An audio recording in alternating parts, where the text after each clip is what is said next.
அனைவருக்கும் வணக்கம். Welcome to our channel பொற்காலம். மகாலயத்தில் இன்னும் 7 நாட்களே மீதம் உள்ளது. பித்ருதோஷம், பித்ருசாபம் அனைத்துமே நீங்குவதற்கு இந்த 7 நாட்களில் ஏதாவது ஒரு நாளாவது இந்த மந்திரத்தை 3 முறை கூறிவிடுங்கள். உங்கள் தலையெழுத்தே மாறும். அது என்ன மந்திரம் என்பதை பார்க்கலாம்.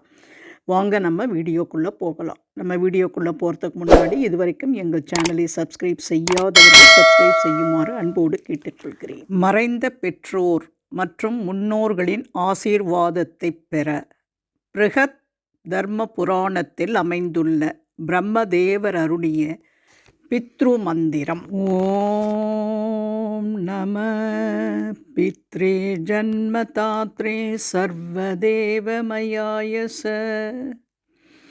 சுகதாய பிரசன்னாய சுப்ரீதாய மகாத்மனே சர்வயக்ஷஸ்வரூபாய சர்வாகய பரமேஷ்டினே சர்வதீர்த்தாவலோகாய கருணாசாகராய ச நம சதா அசுதோஷாய சிவரூபாய தே நமஹ சதா அபராதசமினே சுகாய சுகதாய ச துர்லபம் மானுஷமிதம் ஏன லப்தம் மயா வபூ சம்பாவனீயம் தர்மாத்ரே தஸ்மை பித்ரே நமோ நமஹ தீர்த்தஸ்தானதபோ ஹோமஜபாதியஸ்ய தர்சனம் மகாக்ரோஸ்ய குரவே தஸ்மை பித்ரே நமோ நமஹ யஸ்ய பிரணாமஸ்வதனாத் கோடிச பித்ருதர்ப்பணம் அஸ்வமேத சதைஸ்துல்யம் தஸ்மை பித்ரே நமோ நமஹ. பித்ரு மந்திரத்தின் பொருள். பிரம்மதேவர் கூறினார், ஜன்மத்தை அளிப்பவரும் எல்லா தேவர்களின் வடிவானவரும் சுகத்தை கொடுப்பவரும் மகிழ்ந்தவரும் நல்ல விருப்பமுடையவரும் பெரியவருமான பித்ரு தேவருக்கு நமஸ்காரம்.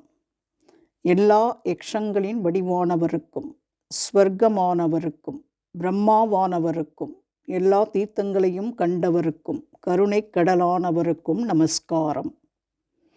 எப்போதும் விரைவில் மகிழ்பவரும் சிவ வடிவானவருமான உமக்கு நமஸ்காரம். எப்போதும் பிழைகளை பொறுப்பவரும் சுக வடிவானவரும் சுகத்தை அளிப்பவருமான உமக்கு நமஸ்காரம். கிடைத்ததற்கரியதும் அறத்தையும் பொருளையும் பெறுதற் பொருட்டு அமைந்த இந்த மனித உடலை எவர் மூலமாக அடைந்தேனோ அத்தகைய பித்ரு தேவருக்கு நமஸ்காரம். எவருடைய தரிசனம் தீர்த்தம் ஸ்நானம் தவம் ஹோமம் ஜபம் முதலியவற்றின் புண்ணிய பலனாக அமையுமோ அத்தகைய மகா குருவுக்கும் குருவான பித்ரு தேவருக்கும் நமஸ்காரம். எவருடைய நமஸ்காரமும் ஸ்தோத்திரமும் கோடி முறை பித்ருக்களின் தர்ப்பணம் செய்ததற்கும் 100 அஸ்வமேத யாகங்களை செய்ததற்கும் ஈடாகுமோ அத்தகைய பித்ரு தேவருக்கு நமஸ்காரம். பித்ரு தேவரின் புண்ணியமான இந்த ஸ்தோத்திரத்தை எந்த மனிதன் முயற்சியோடு தினமும் காலையில் எழுந்தும் பித்ரு சிரார்த்தத்திலும் தன் பிறந்த நாளிலும் பித்ருவின் முன்னின்று படிக்கிறானோ அவனுக்கு கிடைக்காதது ஒன்றுமில்லை. ஒரு மகன் பலவிதமான தீய செயல்களை செய்த போதிலும் பித்ரு தேவரை ஸ்தோத்திரம் செய்தால் அவன் பிராயச்சித்தம் அடைந்து சுகமடையலாம். பித்ருக்களுக்கு பிரீத்தியை செய்த அவன் எல்லா கர்மாவிலும் தகுதியுடையவன் ஆகிறான். இந்த மகாலயத்தில் மீதமுள்ள 7 நாட்களில் ஏதாவது ஒரு நாளிலாவது இந்த பித்ரு மந்திரத்தை 3 முறை கூறி நமது முன்னோர்களின் ஆசியை அனைவரும் பெற வேண்டும் என்று கேட்டுக்கொள்கிறேன். நன்றி, வணக்கம்.